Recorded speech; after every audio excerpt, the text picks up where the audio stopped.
In 2006, a group of scientists attempted to initiate a project to control the human mind, resulting in the second disaster in Chernobyl. Since then, strange creatures, anomalies, and powerful artifacts began appearing in the area. Today, a unique mercenary force is the only ones brave enough to explore the irradiated zone for pay. If you need a job done, then maybe you can hire a stalker.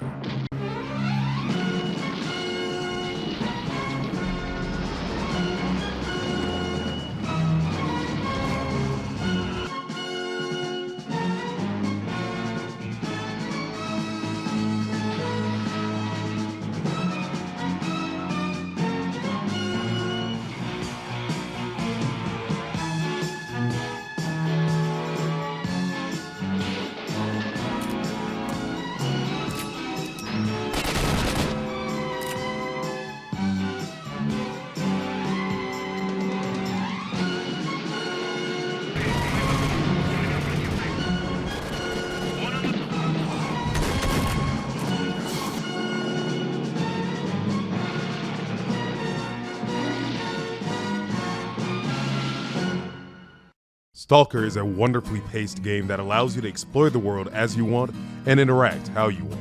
Filled with bandits, mutant terrors, and the government around every corner to test your fortitude in the zone. I'm Beastler J, and I had the pleasure of my first experience with the game Stalker. And I am Lord Sett, god of chaos gaming enthusiast. And please, make no mistake that I'm the one running this show. So he says. Silence. A god is speaking. The developer of Stalker is GSC Game World, founded by Sergei Grigorovich, all the way back in 1995 Kiev, Ukraine. But like many in the Ukraine, the company also underwent many hardships due to the Russian invasion of the Ukraine, using social media and game journalists to spread the word and provide donations to those in desperate need. In 2022, they relocated where they are currently working on Stalker 2 in Prague. Unfortunately, they lost their friend. Volodymyr Yezhov was killed in action in December 2022. It is very important for our people, nation, and our culture. It is not good if your country is known simply because someone attacked you, and not for your cool art, technology, engineers. This game can reach a lot of people. It can tell them that Ukraine makes world-leading projects. That's the biggest impact I think we can have. For an artist, it's not always wise to take a gun and go to the front line when they don't have any combat experience, but they can still help in some other way. And we are trying to help in our way, says GSC founder. Let it be known that we agree, and they managed to find strength in what they believe in, not only the support of their people, but to bring joy to those around the world. We will go into more details about GSC and their struggles their people are going through later. But for now, let's focus on one of their creations that have brought joy to the people they love. So, what the hell is a stalker anyway? It's an acronym, meaning scavengers, trespassers, adventurers, loners, killers, explorers, and robbers. Ah, okay. So it's a cool way of saying mercenaries for hire. Not really surprising when your story is taking place in Chernobyl. Who else is going to go there? Well, people end up there for many reasons. Some are escaping their past, some go willingly to seek adventure. Many factions have formed with different goals in order to complete their objectives. Ooh, such vibrant wildlife there is. Anomalies that need you to respect their space or get wasted. Radiation spikes, bandits, zombies. We did communicate though. My guys took some shots at him once. What the shit?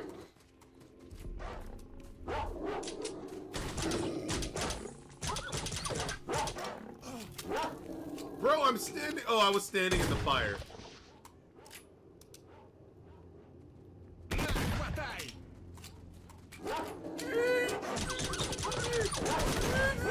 God help me out! So what dumb scientist out for world domination must I thank for such chaos? Actually, the reasons are for world peace, or so they claim.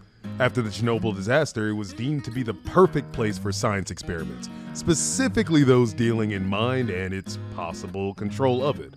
These led to the discovery of the noosphere, an invisible field that surrounds the entire Earth generated by the affecting human minds. They then wanted to figure out how to manipulate this field on a global scale. This led to the development of sea consciousness. Consciousness. A hive mind consisting of 7 neurally linked scientists because no single person could ever affect the noosphere. The experiment failed once. Then, on the second attempt, created a rift in the sphere, causing all types of bad things. Oh, it disintegrates them over time? That's fucking scary. Wow.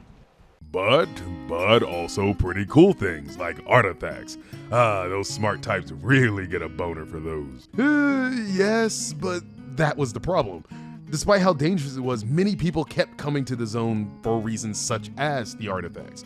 So those behind it had to find other means of keeping the truth under wraps until they could get things under control and complete their own goals. They accomplished this through methods like the Brain Scorcher and the Wish Granter, which turns people into zombies, basically. What? No. Of course, mind control. Makes you second guess their so-called intentions for world peace. There aren't a lot of major characters in the game, but the ones they do have are funny. At times, the game's dialogue can be on the weaker side, going from natural, clean interactions to suddenly being a bomb dropped with a page of text. But this doesn't happen often. I also love the proximity AI interactions as they try to catch your attention or simply starting a conversation. But sometimes these can be abruptly loud, with them repeating the same sequences multiple times back to back, non-stop just from you standing there. Main story quest lines also escalate wonderfully, starting as a noob stalker, simply fetching things here and there, to dealing with bandits invading other factions, hordes of mutants, the military coming at you at every chance they get, mixing interesting characters with the amazing lore they have in the world, and it's not surprising that the fan base of this game has been growing over the last few years.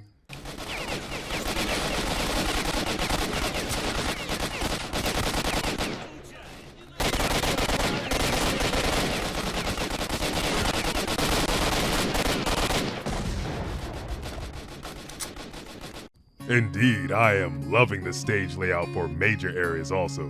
The explorable world having a variety of cool areas that show off the loneliness of the world retaken by nature, with the terror of never knowing exactly what might be there. But then the areas themselves are well thought out. This is greatly needed since the AI is one of the most impressive things about the game. Sneaking into an old hospital, fighting through bandits to find a secret bunker, then having to fight your way through mutants and ghosts to then need to fight the military on your way out. The game explodes with excitement at every turn. Even just roaming the overworld requires your full attention, constantly on the lookout for radiation, random anomalies that can, well, kill you the moment you walk into them. An amazing world can keep you interested, but what about the critters and assholes running around? A good balance of human and mutant enemies. Bandits are your staple assholes, and eventually the military will be the next force to catch you on sight. Then it varies a bit. Bandits being probably the weakest, but they have the numbers, never have more than basic clothing and weapons. Military is probably the best, other than Monolith, who both have weapons that can easily one-shot you in my experience and are very well armored. The other factions are friendly until you help out one or the other a little too much, such as freedom or duty. May be important to consider because some factions may have unique weapons to be purchased or earned, but don't think you can actually join them. But I still thought that was a great thing to have. Really cool. And then you have mutants. The annoying varieties such as blind hounds, pseudo dogs, flesh, and those cool boar guys. Then the horror game variety like bloodsuckers and controllers that tend to lurk in secluded areas and have unique, let's just say unique ways of hunting their prey, such as using invisibility.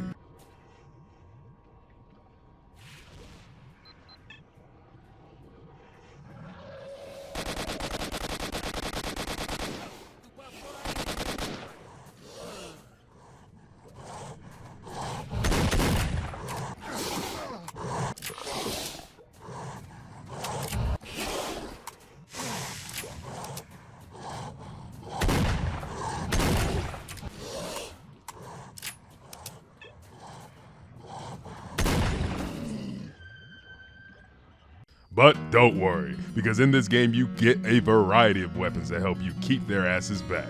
There are no revolvers in the game. Devastating. But you have pistols, sneak pistols, a few variety of shotguns, many automatic weapons, big blammers, big daddy gas rifles, snipers for the squeamish type. This is also where some of the more interesting mechanics start to kick into the game. Guns have durability, and they have a higher chance of jamming the worst of durability. Of course, not being able to fire one off when you want is annoying. But I never felt as if it was overwhelming. Except for on armor. Fuck that. But before I complain, it doesn't feel overwhelming because you have a constant supply of weapons you can easily replace. Every major stage provides you with armor, and you never feel as if you're just stuck. Even in hard difficulties, if I had trouble moving forward, it felt more of a skill issue.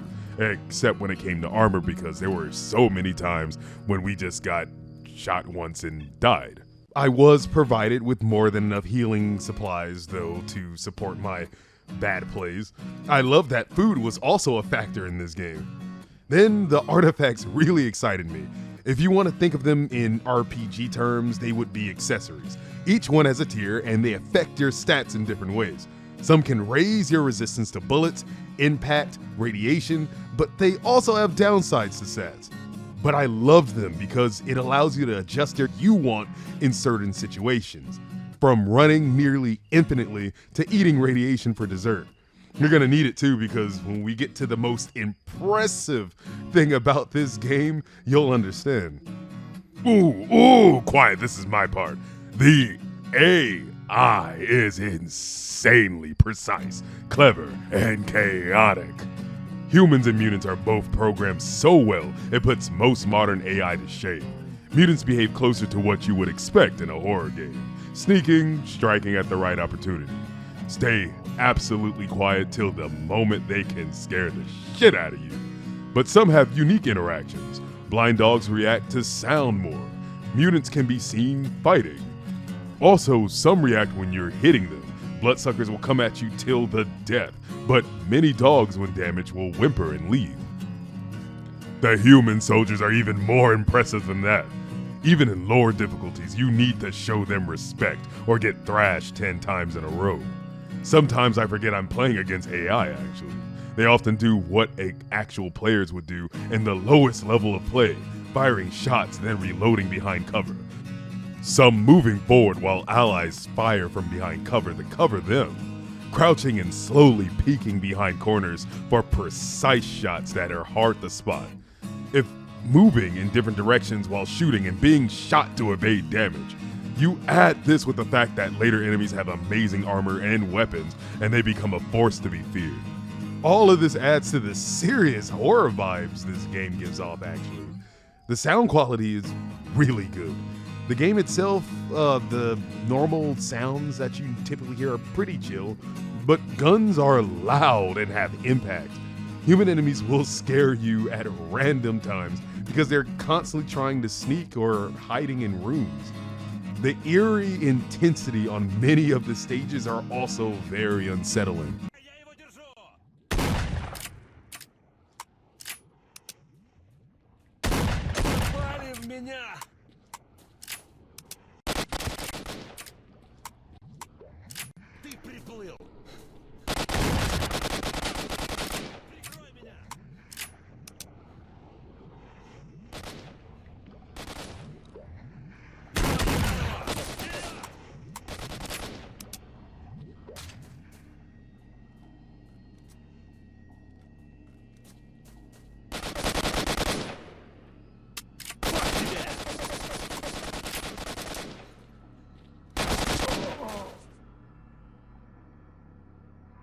Yeah, game made us more nervous than Callisto Protocol did, that's for sure. With that being said, the weaker parts of the game itself are fairly annoying ones. So, starting off, I think their biggest flaw to this game is its age, actually. Which is heavy because many of its best qualities that we talked about before are a lot better than some modern games. You can switch weapons with a quick slot wheel, but you can only put 2. Otherwise, you must switch by opening the inventory screen. Honestly, doesn't take long, but it can slow you down. I honestly don't mind at all that guns jam in this game, and they jam more the worse the durability of the weapon that you're using. But they seem to jam way more often, even with a fresh weapon, way more than you think. I wouldn't mind this feature coming back because it adds a sense of dread to moments, but when my gun is at 90% durability and it jams 5 times in a row, it's not really fun, and trust me, that will happen more than you think. More so when switching to my pistol is the only fast immediate option after my gun jammed several times. Yeah, that's not always the best. The only melee being from your knife is annoying, I'm gonna be honest. I love the blade, but being able to butt them with your gun at the cost of some weapon durability would have been great. No weapon or armor patching. Ah, fuck yeah, no weapon or armor patching. Even if fixing it doesn't work entirely, wish I could get armor repaired or something. You're deep inside a long mission and then your armor's at half and you're getting one shot left and right from the simplest mistake. Yikes. Even with armor, it feels like you just get murdered in a second sometimes. Pretty sure headshots do count. With the AI being that amazing, armor should feel more effective. Then there are a variety of bugs that we encountered, like the one where we were stuck in reload animation 5 times in a row, the one where we couldn't shoot, and a few others. Didn't happen a lot and didn't take away from our enjoyment, but they did happen at the worst moments. Agreed. But overall, what do you think? I thought it was fantastic. I can see why we've been recommended this and how its community has grown over time steadily. If you had told me this game was made a few years ago by an indie dev team, I wouldn't have questioned it at all. It was well put together with many interesting concepts. For an older game I never played, I simply had a great time with it, and what else could you ask for from a video game? Yeah, and it forced you to go from hard to normal mode, and you still had issues because the AI was so well crafted. Guns went boom, learning your enemy and understanding how you approach them in the game was a great feeling, very satisfying, as if you were actually having to learn how to be a stalker. The artifact system was a great idea, and I can't wait to see it expanded in Stalker 2. Thank you everyone for watching. We are back on reviews and more content. I'd love to hear feedback, so if you managed to watch this far as well, we'd appreciate it if you hit that subscribe button. God's gotta eat and get fed with more loving followers. Thank you very much for your time. Also, if you wish to listen to more of this amazing music from the video, go to the Campfire Stalker on YouTube. This is wonderful. I hate that I have to put this at the end because we discovered this guy very, very late when we were trying to decide what music we were gonna add for the video, and this was perfect. Loved every bit of it. You should absolutely check them out. This was incredible. Thank you again, everybody.